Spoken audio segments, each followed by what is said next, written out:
You've probably heard of hazard communication and right to know before, but you may not have thought about how it affects you. Did you know that what seems like an ordinary cleanser can actually be toxic, flammable, and explosive? Well, it can. You have the right to know about potentially hazardous materials that you may encounter in your workplace. That's why OSHA's Hazard Communication Standard and similar state laws exist. Their goal is to make sure you have the information, training, and equipment you need to work safely around hazardous materials.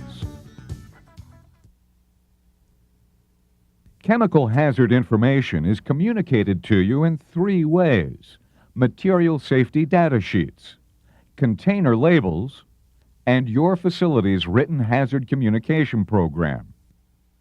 The Material Safety Data Sheet, or MSDS, is basically a guide for the safe use of a specific chemical. Chemical manufacturers and distributors provide an MSDS for each of the products they sell. Your facility keeps copies of each MSDS on file so that you can refer to them whenever necessary. The Material Safety Data Sheet is the primary source for information about a chemical product. The MSDS lists all of the names the chemical goes by, the company that manufactures it, and any hazardous ingredients that the chemical contains. The MSDS also describes the types of hazards that the chemical may present, first aid procedures for chemical exposures, as well as spill cleanup techniques. To help you work with the chemical safely, the MSDS also tells you how to handle and store the chemical properly, and what exposure controls and personal protective equipment to use to protect yourself. Material safety data sheets can come in different formats, but they all contain the same kinds of important information. Be sure to become familiar with the MSDS before you work with a potentially hazardous material. The few minutes this takes could help prevent serious problems in an emergency. Another place to look for right-to-know information is right on the container label. At a glance, the label will provide the material's name and its potential health, fire, and reactivity hazards. It may also list specific precautions to take or situations to avoid when working with the chemical.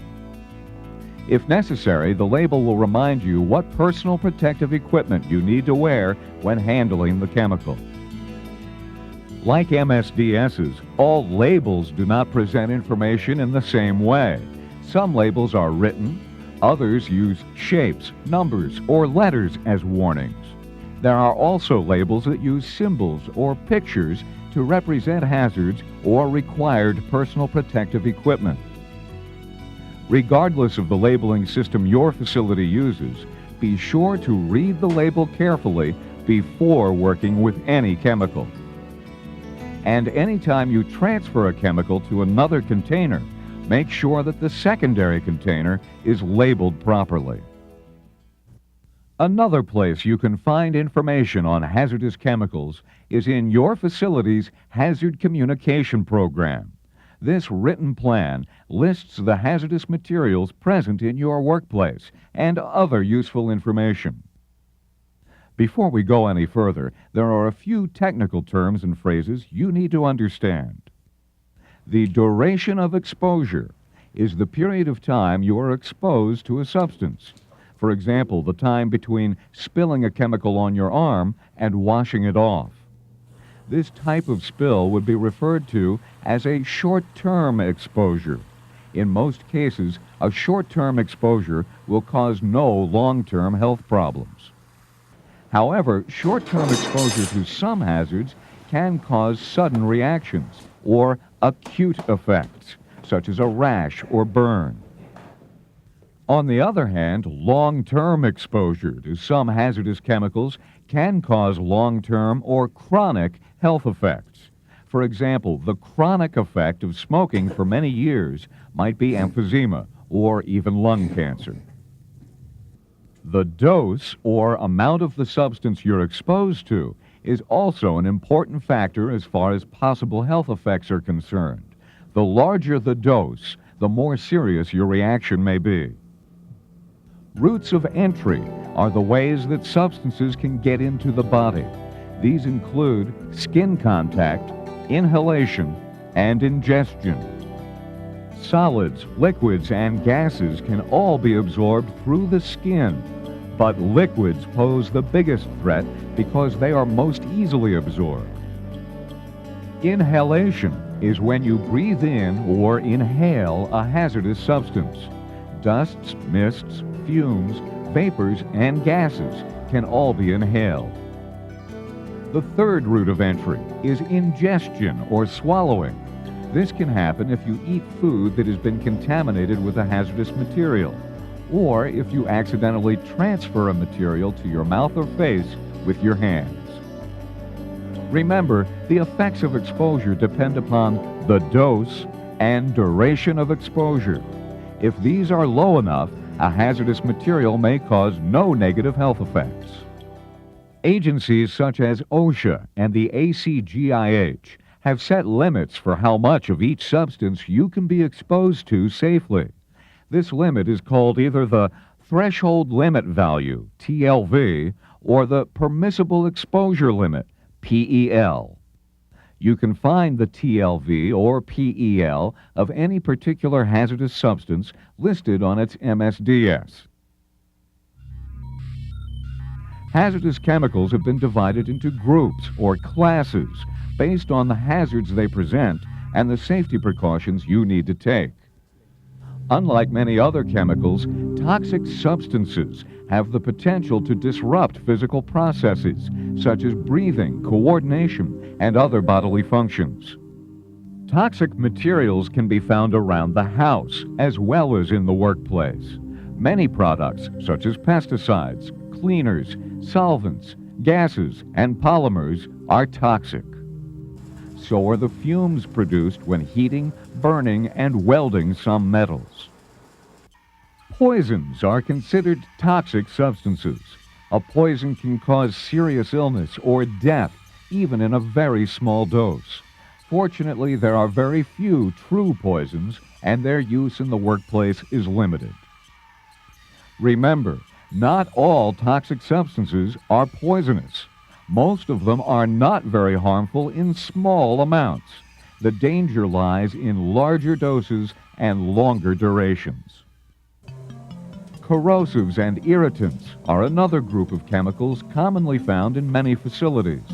Corrosives can cause serious, even permanent damage to the parts of the body they come into contact with. Most acids are considered corrosive substances. Sulfuric acid, for instance, is one of the most widely used corrosive chemicals. It can be found in dyes, paints, petroleum processing, and even automobile batteries. Many bases are also corrosive, such as caustic soda. This compound is most commonly used in soaps, detergents, and in water treatment processes. Skin contact with corrosive substances can cause redness, swelling, blisters, and even severe burns. Getting corrosives in your eyes could result in permanent eye damage or blindness. Inhaling or breathing in corrosive chemicals can seriously damage the delicate tissues in your nose, mouth, throat, and lungs. Ingestion or swallowing corrosives is rare in the workplace, but it can result in extreme pain, severe internal injuries, and even death. Irritants are often diluted forms of corrosive substances, such as ammonia, antifreeze, thinners, degreasers, and acids.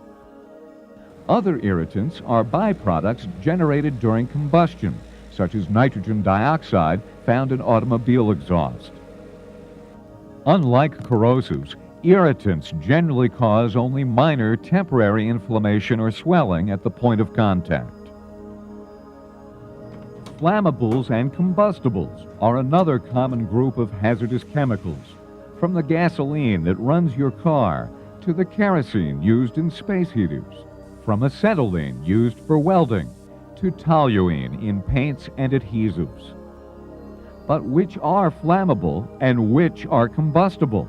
And what is the difference? The key to telling whether a chemical is flammable or combustible is its flash point. This is the temperature at which the chemical releases vapors that can ignite and burn. Remember, it's not the flammable or combustible liquid that burns, it's the vapor. Liquids that have a flash point less than 100 degrees Fahrenheit are considered flammable. Gasoline, for example, has a flash point of minus 45 degrees Fahrenheit, which means it's almost always giving off vapors that can burn. To be considered combustible, a liquid must have a flash point between 100 and 200 degrees Fahrenheit. Combustibles, like kerosene, are much easier to control because they usually have to be heated up before they'll produce burnable vapors. Liquid fuels aren't the only flammables and combustibles we have to watch out for. Did you know that smoking near an open can of paint or bottle of rubbing alcohol could cause a fire? These and many other materials can also ignite easily. Flammable gases such as hydrogen, methane, propane, butane, and acetylene come with their own unique set of hazards. These and other gases are usually stored in compressed gas cylinders. The pressure inside these containers is enormous. The rupture of a cylinder or valve can cause a sudden, violent release of that pressure. The container or valve may even become a flying projectile. Another group of hazardous chemicals we need to be aware of are carcinogens and suspected carcinogens. As you may know, these chemicals are often linked to cancer. Normally, the cells in the human body follow a pattern to reproduce and grow. Carcinogens can disrupt this pattern, causing cells to grow abnormally, which is why cancer is often fatal. Although carcinogens can affect nearly all areas of the body, they most frequently target specific organs, such as the lungs, liver, kidneys, and the reproductive system. Unfortunately, there aren't usually any immediate symptoms of exposure to these substances. This is why it is extremely important to know about any carcinogens you may encounter. One carcinogen that has drawn a lot of attention recently is asbestos. At one time, asbestos was used in pipe insulation, floor tiles, and fireproofing materials. Automotive brake and clutch linings also contain asbestos. When inhaled, microscopic asbestos fibers can damage the delicate tissue inside the lungs and eventually cause cancer. Suspected carcinogens are commonly believed to increase your chances of getting cancer, but unlike confirmed carcinogens, no direct link has been established yet. Formaldehyde, PCBs, and carbon tetrachloride are examples of suspected carcinogens. There is more to preventing cancer than simply avoiding exposure to carcinogens. There are risk factors that affect your chances of getting cancer. Smoking, for example, has been proven to increase your chances of getting cancer by tens or even hundreds of times. Quitting is the biggest step a smoker can take towards preventing cancer. Another potential workplace hazard you need to be aware of is radiation. While radiation is not usually associated with chemicals, it can cause serious damage to your body's cells and tissues, much like a carcinogen. This group of hazards includes infrared radiation, ultraviolet or UV radiation, X-rays, gamma rays, and other forms of radiation. If you work around radiation hazards, you will need to take steps to protect yourself. Talk to your supervisor to find out more about any radiation hazards that may exist in your workplace. Hazard communication goes beyond simply exercising your right to know. You need to take the process further and act on what you've learned about the potential hazards of your job. This starts with selecting and using the appropriate personal protective equipment, from goggles and face shields to gloves and acid suits. Respiratory protection is especially important when working around many hazardous materials. There are many different kinds of respirators, and it's vital that you use the right kind for the job. It's also very important to make sure that the respirator fits properly.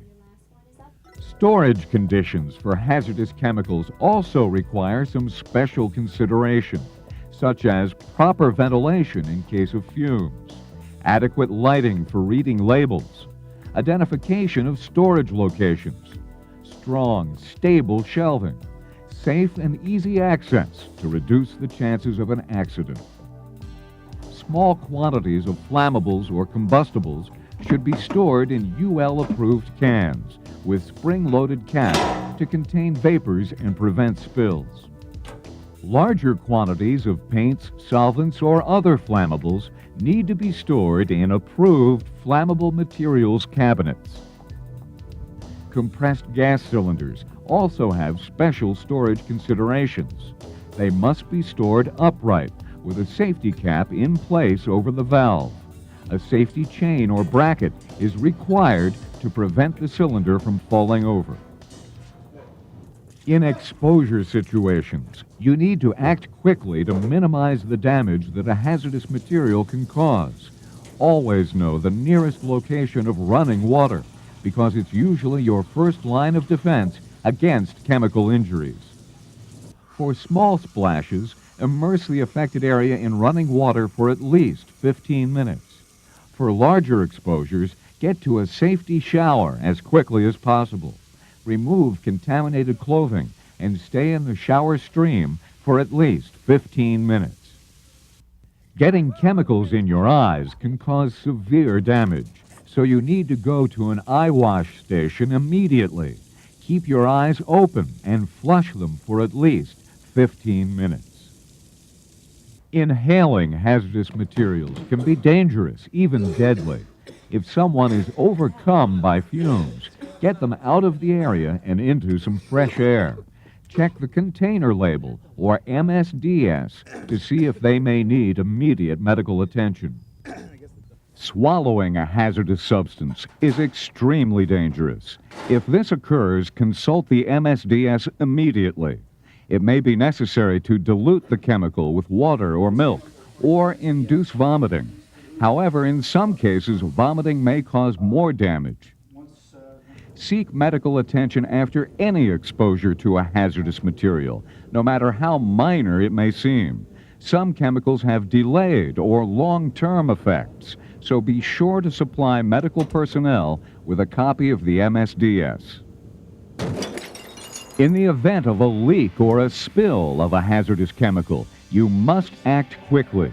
The first concern is people's health and safety.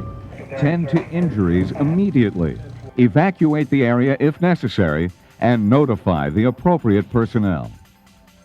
If the spill is of a flammable or combustible substance, you should immediately remove sources of heat or ignition. But don't unplug machinery or equipment. Doing so could cause sparks. If you're going to be involved in cleaning up a hazardous spill, make sure to use the proper PPE and cleanup equipment. Check the MSDS or your company's hazard communication plan. First, you must work to contain the spill and minimize contamination. Create a barrier around the spill with an absorbent material. If your facility has a cleanup kit, use it. In most cases, you'll need to absorb the spill with a neutral material. But spills of some substances require special procedures. For example, you must use non-sparking tools when cleaning up a flammable substance. And it's important to remember that you can't just throw hazardous materials into the trash. Many chemicals are classified as regulated waste and must be removed by licensed disposal companies. Check with your supervisor or your facility's safety manager.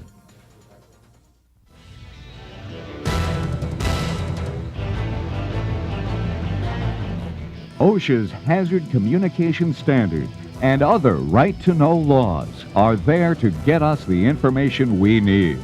But only you can take the steps necessary to protect yourself from hazardous chemicals.